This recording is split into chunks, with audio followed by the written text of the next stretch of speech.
वाहिगुरु जी का खालसा वाहिगुरु जी की फतेह।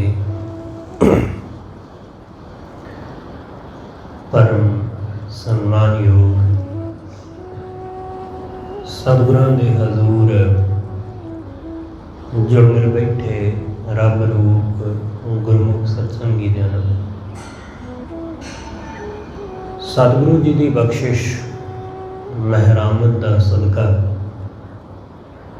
गुरु चरणों में बहन का समा नसीब होया। सतगुरु जी की प्यारी अमृतमयी बाणी का कीर्तन गुरु के प्यारे कीर्तनिया पासों आप जी ने सरवण किया। अज का ये पावन वचन गुरु अर्जुन देव महाराज जी ने कृपा करके बख्शिया। सतगुरु कहते ने, हे सच्चे पातशाह, तेरी सेवा करके, तेरा सिमरन करके कौन है जो नहीं तरिया? ऐसा कौन है जिहड़ा भव सागर नूं पार नहीं लंघ गया? तेरी सेवा तेरा सिमरन जिन्हें भी करिया वो पार लंघ ही गया, उदा पार उतारा हो ही गया। इसलिए हे सच्चे पातशाह, मेरे ते भी रहमत कर, मेरे ते भी बख्शिश कर। मैं तेरे दर्शनां दी लालसा करदा, मेरे मन अंदर यही मंग है कि कृपा कर अपना दीदार बख्श। दर्शन मांगो दे प्यारे, हे प्यारे वाहिगुरु, मैं तेरे दर तो तेरे दर्शनां दी दात मंगदा है। मेरियां अखां नूं ऐसी समर्था बख्श कि ये तैनूं वेख सकण, ऐसी सूझ बख्श कि तेरी सोझी आ जाए। मेरे कन्नां नूं ऐसा बल, ऐसी समर्था बख्श कि तेरी गल सुन पवे, तेरी आवाज़ मेरे कन्नां विच पै जावे। ऐसी बख्शिश कर। मेरे कदम तेरे मार्ग ते चल पैण, मेरे हाथ तेरी सेवा विच लग जाण, मेरी रसना तेरा गुण गाउण लग जाए, तेरा ही रस लैण लग जावे, तेरी ही खुशबू मैनू हर थां विचों मिल जावे। यही मेरी जाचना है, यही मेरी अरदास है। चीज़ां बहुत मंग के वेखियां पर कुछ हासिल नहीं होया। चीज़ां तो मिल जांदियां पर चीज़ां नूं मिल हासिल कर लैण दे बावजूद भी एक खालीपन रहिंदा है। इसलिए सब कुछ वेख लिया, सब कुछ जान लिया, इस सब कुछ दे विच कुछ भी नहीं है। जदों तक सानू इस संसार की नाशवानता का पता नहीं ना चलता, उदों तक असीं सदा रहन वाले वाहिगुरू वाले पासे नूं तुरदे ही नहीं। वो परमेश्वर है हमेशा स्थिर, हमेशा रहन वाला, ते ये माया है अज भड़कदी, बस ये संसार है अज भड़कदा। इसलिए जो चीज़ बहुत ज़्यादा लिशकदी बिशकदी है, चमक दमक वाली है, वो उन्नी ही थोड़ चिरी है। इसलिए इस संसार विच सब चीज़ां थोड़ चिरियां ने, सब वस्तुआं थोड़ चिरियां ने, रूप रंग थोड़ चिर है। ये हमेशा नहीं रहिंदा। बचपन हमेशा नहीं रहिंदा, जवानी हमेशा नहीं रहिंदी, बुढ़ापा हमेशा नहीं रहिंदा। कुछ भी हमेशा नहीं रहिंदा, कुछ भी नहीं। एक दिन सब बिनस जाता है। जीवन हमेशा नहीं रहिंदा, ये भी मिट जाता है, खत्म हो जाता है। इस करके सतगुरु कहते जिस दिन बंदे नूं इस दा ज्ञान हो जाता है, इस गल की सोझी आ जाती है कि सब चीज़ां बिनस जाणगियां, बिनसणहार ने, उस दिन बंदा उस दी तलाश विच तुरदा है जो हमेशा रहण वाला है। उस दिन उहदी भाल वल नूं तुरदा है। उस तो पहला बंदा तुरदा ही नहीं। उस तो पहला ये तुर ही नहीं पांदा।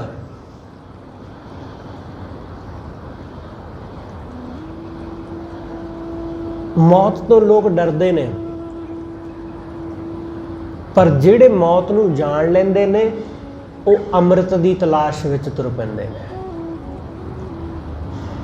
वो उस नूं लभण वाले पासे तुर पैंदे ने जिन्हों हासिल करिया मौत तो भी मुक्त हो जाइदा है, मौत दे भै तो मुक्त हो जाइदा है। इसलिए वो सच वल नूं तुर पैंदे ने, सच दी तलाश विच। इस करके मौत तो डरन का कोई भाव नहीं है, कोई मतलब नहीं है। सगों उसनूं नेड़े हो के वेख लो। जिहड़ी चीज़ नूं असीं जिन्ना गहराई नाल जाण लैंदे आ ना, सानूं उन्ना ही उस चीज़ बारे सूझ समझ आ जाती। उस चीज़ का डर साडे मन विचों निकल जाता है। इसलिए ये संसार, ये पदार्थ, इसनूं गहराई नाल जाण लवो। जिहदा भी मन विच लोभ है ना कि फलानी चीज़ मिल जाए तो बहुत सुख होएगा, उस चीज़ नूं जरा नेड़े होके जाण लवो। लगता है कि वासना विचों बहुत सुख होवेगा, उसनूं जरा अखां खोल के चंगी तरह भोग लवो, चंगी तरह जाण लवो। जदों हर चीज़ नूं चंगी तरह असीं वेख लैंदे आ, वरत लैंदे आ, तो समझ आ जाती है कि उहदे विच की सार्थक है ते की निरार्थक, की सही है ते की गलत। सार असार दी सोझी आ जाती। इसलिए जिन्हां ने देख लिया संसार नूं चंगी तरह, जिन्हां वेख लिया साक संबंधां नूं चंगी तरह, जिन्हां वेख लिया माया नूं चंगी तरह, सतगुरु कहंदे वो वाहिगुरू वाले पासे नूं तुर पै, वो परमेश्वर वाले पासे नूं तुर पै। तुसीं बहुत दफ़ा सुनिया होवेगा, वेख्या होवेगा कि बहुत होर देशां दे, अमेरिका वर्गे देशां दे, अमीर देशां दे लोग वो अक्सर तुहानूं दुनिया विच घुमदे इधर उधर विचरदे नज़र आउणगे। वो दूसरे धर्मां नूं धारण करते नज़र आउणगे। वो धर्म स्थानां दे उत्ते जांदे इधर उधर घुमदे फिरदे दिखाई दिंदे ने। क्यों?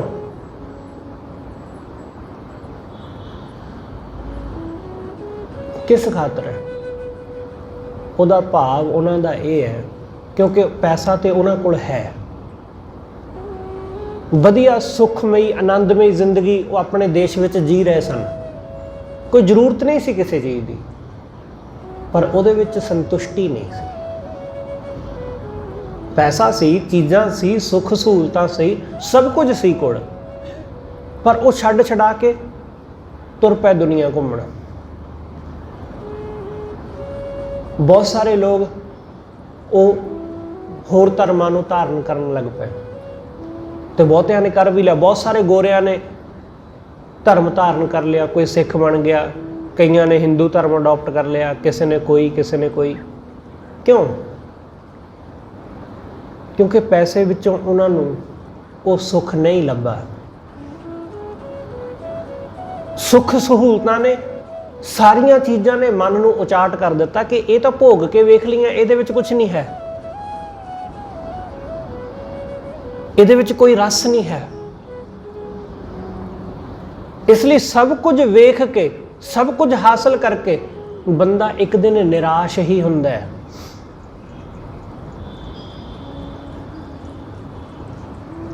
ਇੱਕ ਦਿਨ ਦੁਖੀ ਹੀ ਹੁੰਦਾ ਹੈ। ਇਸ ਲਈ ਸਤਿਗੁਰੂ ਸਮਝਾਉਂਦੇ ਕਿ ਜਿਸ ਦਿਨ ਬੰਦਾ ਮਾਇਆ ਤੋਂ ਉਦਾਸ ਹੋ ਜਾਂਦਾ ਹੈ, ਉਸ ਦਿਨ ਉਹ ਵਾਹਿਗੁਰੂ ਵਾਲੇ ਪਾਸੇ ਨੂੰ ਚੱਲ ਪੈਂਦਾ ਹੈ। ਤੁਸੀਂ ਇਸ ਗੱਲ ਨੂੰ ਤਾਂ ਜਾਣਦੇ ਹੀ ਹੋਵੋਗੇ, ਜਿਵੇਂ ਜਿਵੇਂ ਬੰਦਾ ਅਮੀਰ ਹੁੰਦਾ ਜਾਂਦਾ ਹੈ, ਉਹ ਇਕੱਲਾ ਹੁੰਦਾ ਜਾਂਦਾ ਹੈ। ਤੁਸੀਂ ਕਹੋਗੇ ਕਿ ਇਹ ਕਿਵੇਂ? ਮੇਰੇ ਦੇਖੇ ਵਿੱਚ ਤੇ ਇਹੀ ਹੈ। ਤੁਸੀਂ ਕਿਸੇ ਬਹੁਤ ਜ਼ਿਆਦਾ ਅਮੀਰ ਆਦਮੀ ਨੂੰ ਵੇਖਿਆ? ਜਾਣਦੇ ਹੋਵੋਗੇ। ਉਹ ਬੰਦਾ ਜਿੰਨਾ ਜ਼ਿਆਦਾ ਅਮੀਰ ਹੈ, ਉਨਾ ਹੀ ਉਹਦਾ ਲੋਕਾਂ ਨਾਲ ਮਿਲਵਰਤਨ ਘੱਟ ਹੈ। ਉਹ ਦੂਰ ਹੋ ਜਾਂਦਾ ਹੈ। ਉਹ ਚਾਹੁੰਦਾ ਕਿ ਐਸੀ ਥਾਂ ਘਰ ਬਣਾਵਾਂ ਜਿੱਥੇ ਆਲੇ ਦੁਆਲੇ ਕਿਸੇ ਦਾ ਘਰ ਹੀ ਨਾ ਹੋਵੇ, ਕਿਸੇ ਸਮੁੰਦਰ ਦੇ ਕੰਢੇ, ਕਿਸੇ ਬਹੁਤ ਵਧੀਆ ਖੂਬਸੂਰਤ ਪਹਾੜੀ ਦੇ ਉੱਤੇ, ਹਿਲ ਸਟੇਸ਼ਨ ਤੇ ਕੋਈ ਆਲੇ ਦੁਆਲੇ ਹੋਵੇ ਹੀ ਨਾ। ਜੇ ਉਹ ਕਿਤੇ ਸ਼ਹਿਰ ਵਿੱਚ ਵੀ ਘਰ ਬਣਾਉਂਦਾ ਤਾਂ ਐਸੀ ਜਗ੍ਹਾ ਬਣਾਉਂਦਾ ਜਿੱਥੇ ਸਿਕਿਉਰਿਟੀ ਦਾ ਬਹੁਤ ਬੰਦੋਬਸਤ ਹੋਵੇ ਤੇ ਕੋਈ ਵੀ ਉਸ ਸੁਸਾਇਟੀ ਦੇ ਵਿੱਚ ਅੰਦਰ ਨਾ ਜਾ ਸਕਦਾ ਹੋਵੇ ਬਿਨਾਂ ਇਜਾਜ਼ਤ ਤੋਂ। ਐਸਾ ਹੀ ਹੈ ਨਾ। ਜਿਵੇਂ ਜਿਵੇਂ ਆਦਮੀ ਅਮੀਰ ਹੁੰਦਾ ਜਾਂਦਾ ਹੈ, ਉਵੇਂ ਉਵੇਂ ਉਹ ਇਕੱਲਾ ਹੁੰਦਾ ਜਾਂਦਾ ਹੈ। ਪੈਸਾ ਬਹੁਤ ਹੈ, ਚੀਜ਼ਾਂ ਬਹੁਤ ਨੇ, ਸੁੱਖ ਸਹੂਲਤਾਂ ਬਹੁਤ ਨੇ, ਸਭ ਪਦਾਰਥ ਨੇ। ਜੋ ਵੀ ਕਿਸੇ ਬੰਦੇ ਦੀ ਜ਼ਰੂਰਤ ਹੁੰਦੀ ਹੈ, ਉਹਦੇ ਕੋਲੋਂ ਉਹਦੇ ਨਾਲੋਂ ਜ਼ਿਆਦਾ ਹੈ, ਜ਼ਰੂਰਤ ਨਾਲੋਂ ਜ਼ਿਆਦਾ। ਇਸ ਲਈ ਸਭ ਕੁਝ ਹੋਣ ਦੇ ਬਾਵਜੂਦ ਵੀ ਉਹ ਖਾਲੀ ਹੀ ਰਹਿੰਦਾ ਹੈ, ਇਕੱਲਾ, ਅਲੋਨ। ਭੈਣ ਭਾਈ ਵੀ ਨਾਲ ਨੇ, ਸਾਕ ਸੰਬੰਧੀ ਹੈਗੇ ਨੇ, ਪਤਨੀ ਹੈ, ਬੱਚੇ ਨੇ, ਪਰ ਬਹੁਤੀ ਵੇਰਾਂ ਉਹਨਾਂ ਦੇ ਵਿੱਚ ਹੋ ਕੇ ਵੀ ਉਹ ਇਕੱਲਾ ਹੀ ਹੁੰਦਾ।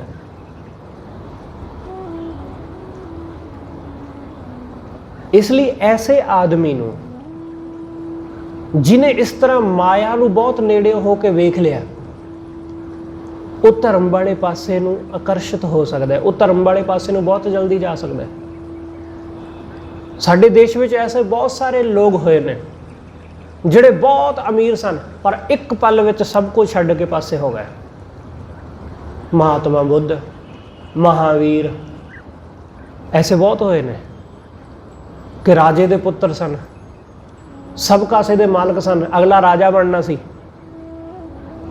ਪਰ ਛੱਡ ਦਿੱਤਾ ਸਭ ਕੁਝ। ਭਰਥਰੀ, ਉਹ ਵੀ ਰਾਜਾ ਸੀ। ਐਸੇ ਬਹੁਤ ਸਾਰੇ ਬੇਅੰਤ ਨੇ ਐਸੇ ਭਾਰਤ ਦੇ ਵਿੱਚ ਲੋਕ ਜਿਹੜੇ ਛੱਡ ਕੇ ਪਰਾਂ ਹੋ ਗਏ ਸਭ। ਕਿਉਂ? ਕਿਉਂਕਿ ਉਹਨਾਂ ਨੂੰ ਮਾਇਆ ਵਿੱਚੋਂ ਲੱਭਾ ਕੁਛ ਨਹੀਂ। ਸਭ ਪਦਾਰਥਾਂ ਨੂੰ ਭੋਗਣ ਦੇ ਬਾਵਜੂਦ ਵੀ ਕੁਛ ਨਹੀਂ ਮਿਲਿਆ। ਇਸ ਲਈ ਜਦੋਂ ਬੰਦਾ ਸਭ ਕੁਝ ਭੋਗ ਕੇ, ਸਭ ਕੁਝ ਵਰਤ ਕੇ, ਹੰਢਾ ਕੇ ਵੇਖ ਲੈਂਦਾ ਕਿ ਸਭ ਬੇਅਰਥ ਹੈ, ਤਾਂ ਉਹਦੇ ਮਨ ਅੰਦਰ ਪਰਮੇਸ਼ਰ ਦੀ ਪਿਆਸ ਉੱਠਦੀ ਹੈ, ਵਾਹਿਗੁਰੂ ਦੀ ਲਾਲਸਾ ਫਿਰ ਜਨਮ ਲੈਂਦੀ ਹੈ। ਇਸ ਲਈ ਸਤਿਗੁਰੂ ਕਹਿੰਦੇ, ਦਰਸ਼ਨ ਮੰਗੋ ਦੇ ਪਿਆਰੇ। ਹੇ ਪਿਆਰੇ ਵਾਹਿਗੁਰੂ, ਮੈਂ ਤੇਰਾ ਦੀਦਾਰ ਮੰਗਦਾ, ਮੈਂ ਤੇਰੇ ਦਰਸ਼ਨਾਂ ਦੀ ਚਾਹਤ ਕਰਦਾ ਹਾਂ। ਬਸ ਇਹ ਇੱਕ ਦਾਤ ਮੈਨੂੰ ਦੇ ਦੇ। ਦਰਸ਼ਨ ਮੰਗੋ ਦੇ ਪਿਆਰੇ, ਤੁਮਰੀ ਸੇਵਾ ਕੌਣ ਕੌਣ ਨਾ ਤਾਰੇ। ਤੇਰੀ ਸੇਵਾ ਨਾਲ ਕੌਣ ਕੌਣ ਨਹੀਂ ਤਰਿਆ। ਜਿਹਨੇ ਵੀ ਉਸ ਵਾਹਿਗੁਰੂ ਨੂੰ ਸਿਮਰਿਆ ਉਹ ਤਰ ਹੀ ਗਿਆ, ਉਹ ਪਾਰ ਲੰਘ ਹੀ ਗਿਆ। ਉਹ ਕੋਈ ਵੀ ਹੋਵੇ, इस्त्री पुरुष बच्चा बुढ़ा जवान कोई भी जिन्हें भी उन्होंने सिमरिया वो पार लंघ गया। इस गल नाल मतलब नहीं है कि वो गरीब है या अमीर है। इस गल नाल भी मतलब नहीं है कि वो नीवा है या उच्चा है, वो वधिया सोसाइटी विच रहिंदा है या वो घटिया सोसाइटी विच रहिंदा है, कोई फर्क नहीं पैंदा इस गल नाल। वो बहुत बड़े महल विच रहिंदा है या झुग्गी विच रहिंदा है या फुटपाथ ते रहिंदा है, होमलैस है, बेघर है, इस गल नाल भी कोई फर्क नहीं पैंदा। फर्क इस गल नाल पैंदा है कि वो वाहिगुरू नूं सिमरदा है कि नहीं, वो परमेश्वर नाल जुड़िया है कि नहीं। फर्क इस गल नाल पैंदा है। असीं की हाँ दुनिया दी निगाह विच, इस गल नाल कोई फर्क नहीं पैंदा।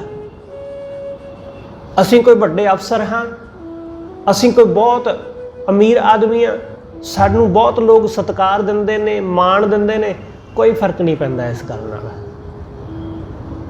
फर्क सिर्फ इस गल नाल पैंदा है कि असीं गुरु दी निगाह विच प्रवान हैगे आ कि नहीं, असीं उस नूं सिमरदे आ जां नहीं, बस फर्क इस गल नाल पैंदा है। बाकी सब चीज़ां ते बेकार ने, फालतू ने, पर लोग उन्हां फालतू चीज़ां विच उलझे रहिंदे ने। लोग व्यर्थ दीयां चीज़ां विच उलझदे ने, जिन्हां चीज़ां दा कोई लाभ नहीं है, लोग उन्हां विच अपना समा बतीत करते रहते हैं, बर्बाद करते रहते हैं। सतगुरु कहते वाहिगुरू की सेवा करके कौन नहीं तरिया, उन्होंने सिमर के किहड़ा नहीं पार लंघिया। जिन्हें भी सिमरिया वो लंघ गया पार, वो भव सागर नूं तर गया। सतगुरु गुरु अर्जन देव महाराज जी कहते जिस नीच को कोई ना जाने, जिन्हों दुनिया नीच कहती सी, लोग कहते सन आ आदमी, आ नीच, आ शूद्र, आ नीवी जात वाला। सतगुरु कहते जिन्हों लोग इस ढंग नाल चेते करते या पुकारते, जिस नीच को कोई ना जाने, नाम जपत ओ चौकुंट मानै। वाहिगुरू दा नाम जपदिआं वो चौहां कुंडां विच मन्निया जाता है, सत्कारिया जाता है।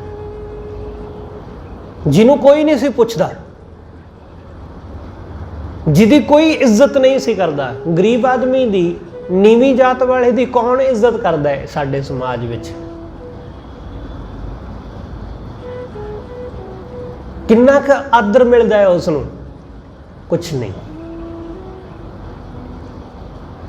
इस दुनिया दे विच अमीर नूं आदर मिलता है, उच्ची जात वाले नूं आदर मिलता है, खासकर साडे देश विच।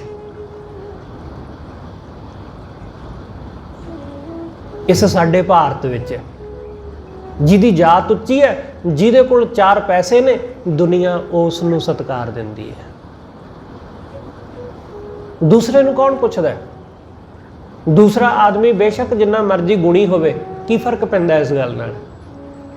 कोई भी नहीं।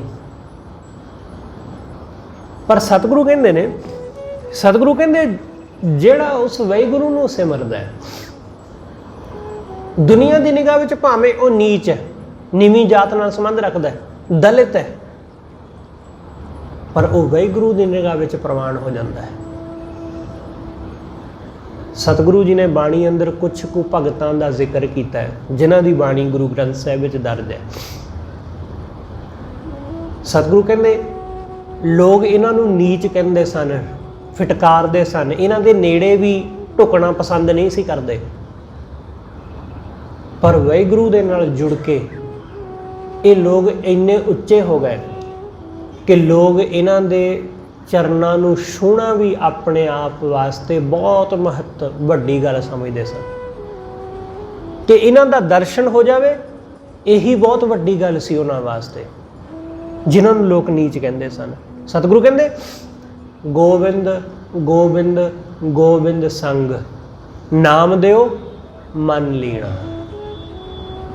कि नामदेव जी उन्हां दा मन गोबिंद विच वाहिगुरू विच ऐसा लीन होया, आड़ दाम को छिपरो होयो लाखीना, कि जिन्हों दुनिया कहती सी अद्धी कौडी दा नामा, कि जिहदी कीमत अद्धी कौडी भी नहीं। गरीब आदमी की कीमत किन्नी कुछ पाउंदा कोई, वो कहते कौडी दा बंदा नहीं है। आम असीं कह दिंदे ना कि धेले दा बंदा नहीं तू। सतगुरु कहते जिन्हों लोग अद्धी कौडी का भी नहीं मानते सी, आड़ दाम को छिपरो, वो छिपा नामदेव होयो लाखीना, वाहिगुरू नाल जुड़ के वो लखां दा हो गया, परमेश्वर नाल जुड़ के अनमोल हो गया। बुनना तनना त्याग कै प्रीत चरण कबीरा, कि कबीर ਜਿਹੜੇ कपड़ा बुनने का काम करते सन, उन्होंने इस माया के धंधे नूं छड्ड के वाहिगुरू के नाम का कपड़ा बुनना शुरू कर दिता। बुनना तन्ना त्याग कै प्रीत चरण कबीरा, उन्होंने वाहिगुरू के चरणों नाल प्रीत पाई। नीच कुल्ला जो लाहरा भयो गुनी गहीरा, जिन्हों लोग नीवी कुल का जुलाहा कहते सन, वो गुणा का गहीर हो गया। नीच कुल्ला जो लाहरा भयो गुनी गहीरा, गुणा का गहीर, गुणा का खजाना हो गया जुलाहा। ऐसी रहमत हुई। सतगुरु कहते रविदास ढवंता ढोर नीत तिन त्यागी माया। रविदास जी ढवंता ढोर जिहड़ा मरे हुए पशुओं नूं ढोंदा सी, लोग आखते सन कि यह तो दलित है, यह तो नीच है, ये तो पशुओं नूं ढोण दा ते जुत्तियां गंढण दा बनाउण दा काम करदा है। ख्याल रखना कि जिहड़ा साडे पैर दे विच जुत्ती पाउंदा है, सानूं जुत्ती तैयार करके दिंदा है, साडा समाज उस नूं नीवां गिणदा रहा। सब तो वधिया काम तां यही है।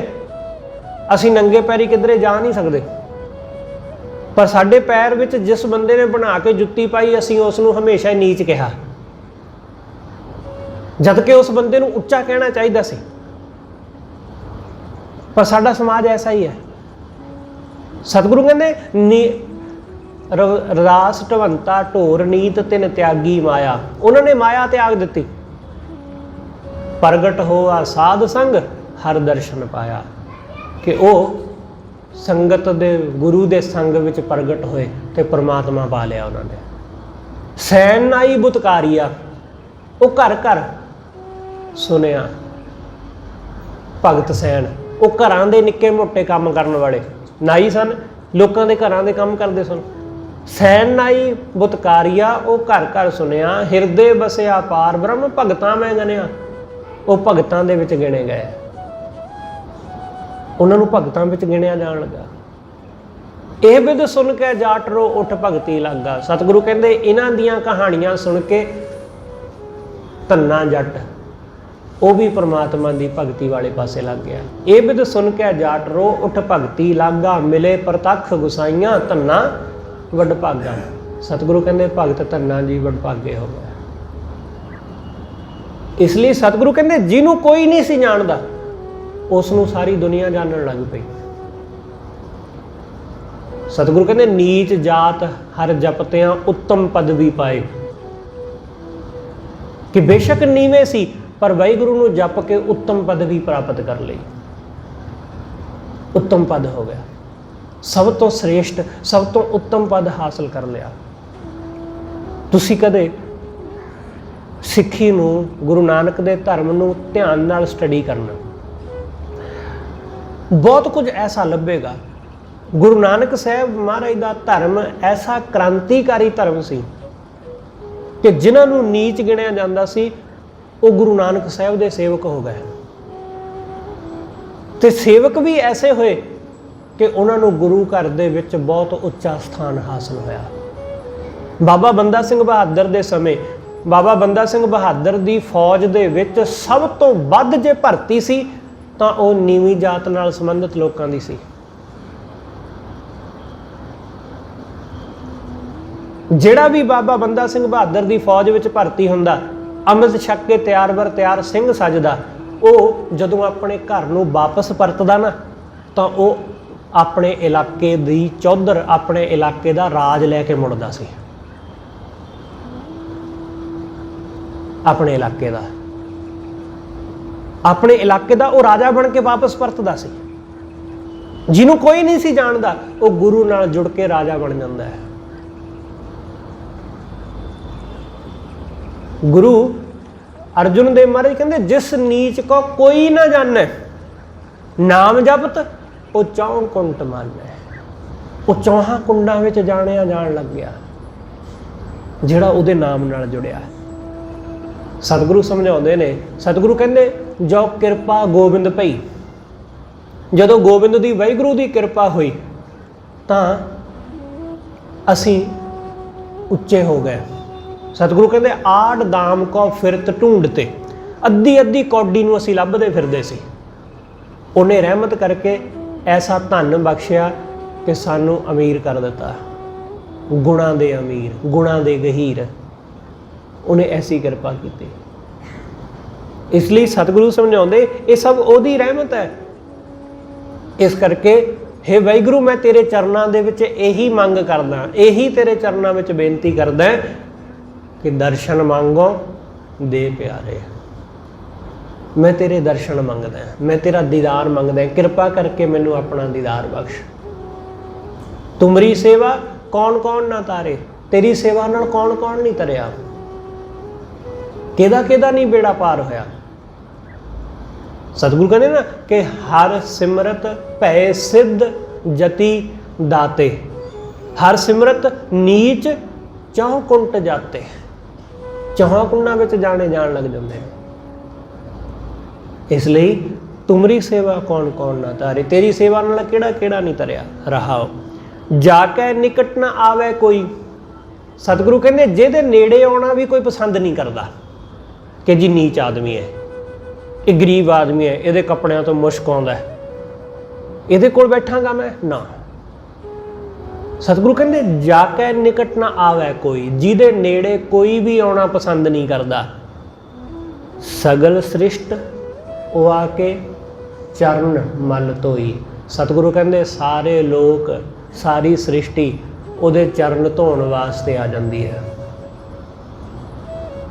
सारी लोकाई, सारी दुनिया उहदे चरनां नूं धोण वास्ते आ जाती कि सानू मौका दिओ अपने चरनां नूं छूहण दा, अपने चरण धोण दा। जिहदे कोई नेड़े आउणा भी पसंद नहीं सी करदा। आपां पढ़दे ना बचन रविदास जी दा कि ऐसी लाल तुझ बिन कौन करे, गरीब निवाज गुसैया मेरा माथै छत्र धरै, जाकी शोत जगत को लागै। कि जगत शोत मतलब छू, कि जिहदी छू भी जगत नूं चंगी नहीं लगदी, कि ये बंदा जे मैनूं छू गया तो मैं भ्रिष्टिया जावांगा। सतगुरु कहते जाकी शोत जगत को अलग है, जिन्हों लोग छूना भी पसंद नहीं करते। लोग कहते हैं जी आ नीवी जात वाले, इन्हां नूं वखरा इलाका दे दिओ, इन्हां नूं वखरा मुहल्ला दे दिओ, उत्थे रहण, ये दूसरे पासे आउण ही ना। सतगुरु कहते जाकी शोत जगत को अलग है, तां पर तू ही डरै, तू ही कृपा करदा है। नीचा ऊंच करे मेरा गोविंद, काहू ते ना डरै। वो वाहिगुरू नीचा नूं ऊंच कर दिंदा, वो किसे तो नहीं डरदा, वो किसे तो नहीं डरदा। इसलिए सतगुरु कहते जाके निकट ना आवे कोई, जिहदे कोई नेड़े भी नहीं आउंदा। जदों वो गुरु नाल जुड़ जांदा है, जदों वो परमेश्वर नाल जुड़ जांदा है, तां सारी सृष्टि, सारी दुनिया ਉਹਦੇ पैर धोण वास्ते भी तैयार हो जाती है। सगल सृष्ट वो आके चरण मल धोई, सारी सृष्टि ਉਹਦੇ चरण धोण लई तैयार हो गई। जो प्राणी काहू ना आवत काम, सतगुरु कहते जिहड़ा आदमी किसे दे काम नहीं सी आउंदा, जिहड़ा किसे दा कुछ सवार नहीं सी सकदा, क्योंकि वो किसे दे की काम आउंदा। ख्याल रखना कि गरीब आदमी नूं, नीवी जात वाले नूं, उन्होंने लोग इस काबिल भी नहीं समझते कि साडे काम आएगा, कि ये साडी कोई सहायता करेगा। ਅਸੀਂ ਉਹਦੇ ਤੋਂ ਆਸ ਵੀ ਨਹੀਂ ਕਰਦੇ। ਕਿਉਂ? ਕਿਉਂਕਿ ਸਾਨੂੰ ਉਮੀਦ ਹੀ ਨਹੀਂ ਕਿ ਸਾਡੀ ਮਦਦ ਕਰ ਸਕਦਾ। ਅਸੀਂ ਆਸ ਲਾਉਂਦੇ ਹਾਂ ਵੱਡੇ ਆਦਮੀ ਤੋਂ, ਅਸੀਂ ਆਸ ਲਾਉਂਦੇ ਹਾਂ ਵੱਡੇ ਘਰ ਵਾਲੇ ਤੋਂ, ਵੱਡੇ ਰੁਤਬੇ ਵਾਲੇ ਆਦਮੀ ਤੋਂ। ਅਸੀਂ ਨੀਵੇਂ ਆਦਮੀ ਤੋਂ ਕਿਉਂ ਆਸ ਲਾਵਾਂਗੇ? ਕਿਉਂਕਿ ਸਾਨੂੰ ਲੱਗਦਾ ਜਿਹੜਾ ਸਾਡੇ ਤੋਂ ਵੀ ਨੀਵਾਂ ਹੈ ਉਹ ਭਲਾ ਸਾਡੀ ਕੀ ਮਦਦ ਕਰੂ। ਸਤਿਗੁਰੂ ਕਹਿੰਦੇ ਜੋ ਪ੍ਰਾਨੀ ਕਾਹੂ ਨਾ ਆਵਤ ਕਾਮ, ਜਿਹੜਾ ਆਦਮੀ ਕਿਸੇ ਕੰਮ ਨਹੀਂ ਆਉਂਦਾ, ਸੰਤ ਪ੍ਰਸਾਦ ਤਾਕੋ ਜਪੀਏ ਨਾਮ। ਜਦੋਂ ਉਹ ਵਾਹਿਗੁਰੂ ਨਾਲ ਜੁੜ ਜਾਂਦਾ ਹੈ ਨਾ ਤਾਂ ਲੋਕ ਉਹਦਾ ਹੀ ਨਾਮ ਜਪਣ ਲੱਗ ਜਾਂਦੇ ਨੇ। ਜਿਹਨੂੰ ਕਹਿੰਦੇ ਸਾਰੇ ਨਿਕੰਮਾ ਹੈ, ਇਹ ਤਾਂ ਸਾਡੀ ਮਦਦ ਨਹੀਂ ਕਰ ਸਕਦਾ, ਇਹ ਤਾਂ ਸਾਡੀ ਸਹਾਇਤਾ ਹੀ ਨਹੀਂ ਕਰ ਸਕਦਾ, ਸਤਿਗੁਰੂ ਕਹਿੰਦੇ ਉਹੀ ਉਸੇ ਆਦਮੀ ਦਾ ਲੋਕ ਨਾਮ ਜਪਣ ਲੱਗ ਜਾਂਦੇ ਨੇ। ਐਸਾ ਹੈ ਨਾ ਕਿ ਬਹੁਤ ਸਾਰੇ ਸਾਧੂ, ਬਹੁਤ ਸਾਰੇ ਸੰਤ ਨੇ ਜਿਨ੍ਹਾਂ ਦਾ ਲੋਕ ਨਾਮ ਜਪਦੇ ਨੇ, ਉਹਨਾਂ ਦਾ ਨਾਮ ਲੈ ਕੇ ਧੰਨ ਧੰਨ ਕਹਿੰਦੇ ਨੇ, ਉਹਨਾਂ ਦਾ ਨਾਮ ਲੈ ਕੇ ਉਹ ਸਵੇਰੇ ਸਵੇਰੇ ਉੱਠਦੇ ਨੇ ਕਿ ਧੰਨ ਬਾਬਾ ਫਲਾਣਾ ਸਿੰਘ। ਕਿਉਂ? ਉਹੀ ਗੱਲ ਵਾਪਰੀ ਨਾ ਜਿਹਦੀ ਸਤਿਗੁਰੂ ਇੱਥੇ ਜ਼ਿਕਰ ਕਰਦੇ ਨੇ।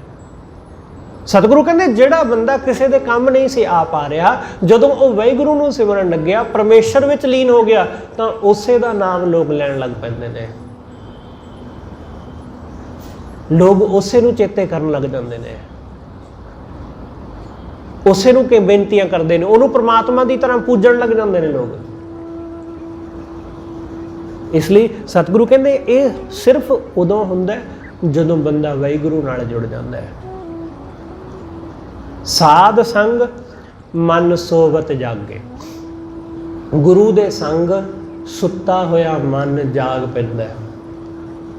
ਗੁਰੂ ਦੇ ਚਰਨਾਂ ਨਾਲ ਜੁੜਿਆ ਜੋ ਮਨ ਸਾਡਾ ਸੁੱਤਾ ਪਿਆ ਮਾਇਆ ਵਿੱਚ, ਜੋ ਕਾਮ ਦੀ ਕ੍ਰੋਧ ਦੀ ਨੀਂਦ ਵਿੱਚ ਸੁੱਤਾ ਪਿਆ, ਇਹ ਜਾਗ ਪੈਂਦਾ ਹੈ। ਖਿਆਲ ਰੱਖਣਾ ਕਿ ਨੀਂਦ ਵਿੱਚੋਂ ਜਾਗਣਾ ਤਾਂ ਸੌਖਾ ਕੰਮ ਹੈ। ਜਿਹੜੀ ਨੀਂਦ ਅਸੀਂ ਰਾਤ ਨੂੰ ਲੈਂਦੇ ਹਾਂ ਉਸ ਵਿੱਚੋਂ ਜਾਗਣਾ ਕੋਈ ਬਹੁਤਾ ਔਖਾ ਕੰਮ ਨਹੀਂ ਹੈ, ਜਾਗ ਪਵਾਂਗੇ। ਪਰ ਜਿਹੜੀ ਨੀਂਦ ਦੀ ਗੱਲ ਸਤਿਗੁਰੂ ਕਰਦੇ ਨੇ ਉਸ ਨੀਂਦ ਵਿੱਚੋਂ ਜਾਗਣਾ ਥੋੜ੍ਹਾ ਕਠਿਨ ਹੈ, ਕਿਉਂਕਿ ਇਹ ਨੀਂਦ ਸਰੀਰ ਦੀ ਨਹੀਂ ਹੈ, ਇਹ ਨੀਂਦ ਅਗਿਆਨਤਾ ਦੀ ਹੈ, ਇਹ ਨੀਂਦ ਵਾਸਨਾ ਦੀ ਹੈ, ਜਿਹਨੂੰ ਸਤਿਗੁਰੂ ਨੇ ਬਾਣੀ ਅੰਦਰ ਇਸ ਤਰ੍ਹਾਂ ਕਿਹਾ ਕਿ ਨੈਣੋ ਨੀਂਦ ਪਰ ਦ੍ਰਿਸ਼ਟ ਵਿਕਾਰ। ਅੱਖਾਂ ਨੂੰ ਨੀਂਦ ਹੈ ਪਰਾਇਆ ਰੂਪ ਦੇਖਣ ਦੀ, ਸ਼ਰਵਣ ਸੋਏ ਸੁਣ ਨਿੰਦ ਵਿਚਾਰ। ਕੰਨਾਂ ਨੂੰ ਨੀਂਦ ਹੈ ਨਿੰਦਾ ਚੁਗਲੀ ਸੁਣਨ ਦੀ। ਇਹ ਇਸੇ ਕੰਮ ਵਿੱਚ ਲੱਗੇ ਰਹਿੰਦੇ ਨੇ। ਸਤਿਗੁਰੂ ਕਹਿੰਦੇ ਰਸਨਾ ਸੋਈ ਲੋਭ ਮੀਠਾ ਸਾਧ। ਜ਼ੁਬਾਨ ਸੁੱਤੀ ਹੋਈ ਹੈ ਲੋਭ ਵਿੱਚ, ਮਿੱਠੀਆਂ ਸਵਾਦਾਂ ਦੇ ਵਿੱਚ, ਰਸਾਂ ਕਸਾਂ ਵਿੱਚ, ਜੀਭ ਦੇ ਚਸਕੇ ਪਏ ਹੋਏ ਨੇ ਇਸ ਜ਼ੁਬਾਨ ਨੂੰ। ਮਨ ਸੋਇਆ ਮਾਇਆ ਵਿਸਮਾਦ, ਤੇ ਮਨ ਮਾਇਆ ਦੇ ਵਿੱਚ ਸੁੱਤਾ ਪਿਆ। ਇਸ ਗ੍ਰਹਿ ਮੈਂ ਕੋਈ ਜਾਗਤ ਰਹੇ, ਇਸ ਸਰੀਰ ਰੂਪੀ ਘਰ ਦੇ ਵਿੱਚ ਕੋਈ ਬੰਦਾ ਜਾਗਦਾ ਹੈ, ਇਸ ਸਰੀਰ ਅੰਦਰ ਕੋਈ ਬੰਦਾ ਜਾਗਦਾ ਹੈ। ਜਿਹੜਾ ਜਾਗਦਾ ਹੈ ਸਾਬਤ ਵਸਤ ਉਹ ਆਪਣੀ ਲਹਿ, ਉਹ ਆਪਣੇ ਘਰ ਨੂੰ ਬਚਾ ਲੈਂਦਾ, ਉਹਦਾ ਘਰ ਲੁੱਟਿਆ ਨਹੀਂ ਜਾਂਦਾ। ਜਿਹੜੇ ਸੌ ਜਾਂਦੇ ਨੇ ਉਹ ਲੁੱਟੇ ਜਾਂਦੇ ਨੇ। ਇਸ ਲਈ ਇਸ ਸਰੀਰ ਅੰਦਰ ਜਾਗਣਾ। ਲੋਕ ਬਹੁਤੀ ਵੇਰਾਂ ਸੁੱਤੇ ਸੁੱਤੇ ਹੀ ਆਪਣੇ ਕੰਮ ਕਰ ਰਹੇ ਨੇ, ਮਾਇਆ ਦੀ ਨੀਂਦ ਵਿੱਚ ਸੁੱਤਿਆਂ ਹੀ ਉਹ ਵਿਚਰ ਰਹੇ ਨੇ।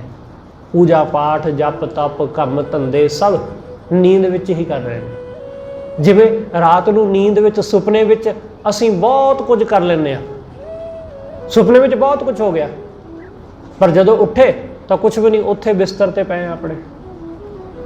ਮਾਇਆ ਦੀ ਨੀਂਦ ਐਸੀ ਹੀ ਸਮਝੋ ਕਿ ਬੰਦਾ ਬਹੁਤ ਕੁਝ ਕਰ ਲੈਂਦਾ ਹੈ, ਪਰ ਪ੍ਰਾਪਤੀ ਕੀ? ਪ੍ਰਾਪਤੀ ਕੁਝ ਵੀ ਨਹੀਂ ਹੈ, ਉੱਥੇ ਦਾ ਉੱਥੇ ਹੀ। ਇਸ ਲਈ ਸਤਿਗੁਰੂ ਸਮਝਾਉਂਦੇ ਗੁਰੂ ਦੇ ਸੰਗ ਜੁੜਿਆ ਬੰਦਾ ਜਾਗਦਾ ਹੈ।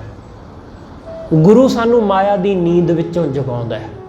ਸਾਧ ਸੰਗ ਮਨ ਸੋਵਤ ਜਾਗੇ, ਤਬ ਪ੍ਰਭ ਨਾਨਕ ਮੀਠੇ ਲਾਗੇ। ਸਤਿਗੁਰੂ ਕਹਿੰਦੇ ਜਦੋਂ ਸੁੱਤਾ ਹੋਇਆ ਮਨ ਜਾਗ ਪੈਂਦਾ ਹੈ ਨਾ, ਤਦੋਂ ਪ੍ਰਭੂ ਮਿੱਠਾ ਲੱਗਦਾ ਹੈ, ਤਦੋਂ ਪਰਮੇਸ਼ਰ ਦਾ ਨਾਮ ਮਿੱਠਾ ਲੱਗਦਾ ਹੈ। ਜਦੋਂ ਤੱਕ ਅਸੀਂ ਸੁੱਤੇ ਹਾਂ ਉਦੋਂ ਤੱਕ ਲੱਗਦਾ ਫਿੱਕਾ, ਉਦੋਂ ਤੱਕ ਲੱਗਦਾ ਕਿ ਕੁਛ ਨਹੀਂ ਹੈ, ਬੋਰਿੰਗ ਹੈ। ਜਦੋਂ ਤੱਕ ਸੁੱਤੇ ਆ ਉਦੋਂ ਤੱਕ ਲੱਗਦਾ ਹੈ ਕਿ ਗੁਰਦੁਆਰੇ ਕੀ ਕਰਨਾ ਜਾ ਕੇ, ਉੱਥੇ ਤਾਂ ਕੁਛ ਨਹੀਂ ਹੈ, ਉੱਥੇ ਕੁਛ ਲਾਭ ਨਹੀਂ ਹੈ। ਜਦੋਂ ਤੱਕ ਮਨ ਸੁੱਤਾ ਹੈ ਉਦੋਂ ਤੱਕ ਐਸਾ ਹੀ ਹੋਵੇਗਾ। ਜਿਸ ਦਿਨ ਇਹ ਜਾਗ ਪਿਆ ਉਸ ਦਿਨ ਇਸ ਨੂੰ ਰਸ ਆਉਣ ਲੱਗੇਗਾ, ਉਸ ਦਿਨ ਗੁਰੂ ਦੇ ਸੰਗ ਜੁੜਨ ਦਾ ਸਵਾਦ ਆਉਣ ਲੱਗੇਗਾ। ਮਿੱਠਾ ਲੱਗੇਗਾ ਉਹਦਾ ਨਾਮ, ਮਿੱਠਾ ਲੱਗੇਗਾ ਉਹਦਾ ਭਾਣਾ, ਮਿੱਠਾ ਲੱਗੇਗਾ ਉਹਦਾ ਕੀਰਤਨ, ਮਿੱਠੀ ਲੱਗੇਗੀ ਉਹਦੀ ਬਾਣੀ, ਜਦੋਂ ਮਨ ਜਾਗ ਪਿਆ। ਇਸ ਲਈ ਜੇ ਗੁਰੂ ਦਾ ਸ਼ਬਦ ਸੁਣਦਿਆਂ ਅਵਾਸੀਆਂ ਆਉਂਦੀਆਂ ਨੇ, ਆਲਸ ਆਉਂਦੀ ਹੈ, ਨੀਂਦ ਆਉਂਦੀ, ਤਾਂ ਸਮਝਣਾ ਹਲੇ ਮਨ ਸੁੱਤਾ ਪਿਆ ਹੋਇਆ। ਮਨ ਨੂੰ ਖਿਆਲ ਆਉਂਦਾ ਹੈ, ਮਨ ਬਾਰ-ਬਾਰ ਘੜੀ ਵੱਲ ਦੇਖਦਾ ਹੈ ਕਿ ਛੇਤੀ ਛੇਤੀ ਟਾਈਮ ਹੋਵੇ, ਤਾਂ ਸਮਝਣਾ ਕਿ ਹਾਲੇ ਮਨ ਸੁੱਤਾ ਪਿਆ ਹੈ। ਜਦੋਂ ਮਨ ਜਾਗ ਪਿਆ ਤਾਂ ਘੜੀ ਵੱਲ ਨੂੰ ਨਹੀਂ ਦੇਖੇਗਾ। ਜਦੋਂ ਮਨ ਜਾਗ ਪਿਆ ਤਾਂ ਮਨ ਨੂੰ ਬਾਹਰਲੀਆਂ ਚੀਜ਼ਾਂ ਦਾ, ਕੰਮ ਧੰਦਿਆਂ ਦਾ, ਘਰ ਦਾ ਖਿਆਲ ਨਹੀਂ ਆਵੇਗਾ। ਮਨ ਕੀਰਤਨ ਦਾ, ਕਥਾ ਦਾ, ਬਾਣੀ ਦਾ ਆਨੰਦ ਮਾਣੇਗਾ ਤੇ ਭੁੱਲ ਜਾਏਗਾ ਦੁਨੀਆ ਨੂੰ। ਇਹ ਜਾਗੇ ਹੋਏ ਦੀ ਨਿਸ਼ਾਨੀ ਹੈ। ਜਦੋਂ ਮਨ ਅਵਾਸੀਆਂ ਲਵੇ, ਇੱਧਰ ਉੱਧਰ ਦੇ ਵਿਚਾਰ ਫੁਰਨੇ ਪੈਦਾ ਕਰੇ, ਤਾਂ ਉਹ ਮਨ ਸੁੱਤੇ ਹੋਏ ਦੀ ਨਿਸ਼ਾਨੀ ਹੈ। ਇਸ ਦਾ ਖਿਆਲ ਰੱਖਣਾ। ਸਤਿਗੁਰੂ ਕਹਿੰਦੇ ਸਾਧ ਸੰਗ ਮਨ ਸੋਵਤ ਜਾਗੈ, ਸੁੱਤਾ ਹੋਇਆ ਮਨ ਗੁਰੂ ਦੇ ਸੰਗ ਜੁੜਿਆ ਜਾਗਦਾ ਹੈ। ਜਦੋਂ ਮਨ ਜਾਗ ਪੈਂਦਾ ਤਬ ਪ੍ਰਭ ਨਾਨਕ ਮਿੱਠੇ ਲਾਗੇ, ਤਦੋਂ ਪ੍ਰਭੂ ਮਿੱਠਾ ਲੱਗਣ ਲੱਗ ਜਾਂਦਾ ਹੈ। ਸਤਿਗੁਰੂ ਰਹਿਮਤ ਕਰੇ ਸਾਡਾ ਸਭ ਦਾ ਮਨ ਜੋ ਮਾਇਆ ਵਿੱਚ ਸੁੱਤਾ ਹੈ ਉਹ ਜਾਗੇ ਅਤੇ ਵਾਹਿਗੁਰੂ ਦਾ ਨਾਮ ਸਾਨੂੰ ਮਿੱਠਾ ਲੱਗਣ ਲੱਗ ਜਾਏ। ਹੋਈਆਂ ਭੁੱਲਾਂ ਲਈ ਖਿਮਾ। ਸਤਿਗੁਰੂ ਜੀ ਅਤੇ ਆਪ ਸਰਬੱਤ ਸੰਗਤ ਬਖਸ਼ਣਯੋਗ। ਭੁੱਲਾਂ ਨਾ ਚਤਾਰਦੇ ਹੋਏ ਆਖੋ ਜੀ ਵਾਹਿਗੁਰੂ ਜੀ ਕਾ ਖਾਲਸਾ, ਵਾਹਿਗੁਰੂ ਜੀ ਕੀ ਫਤਿਹ।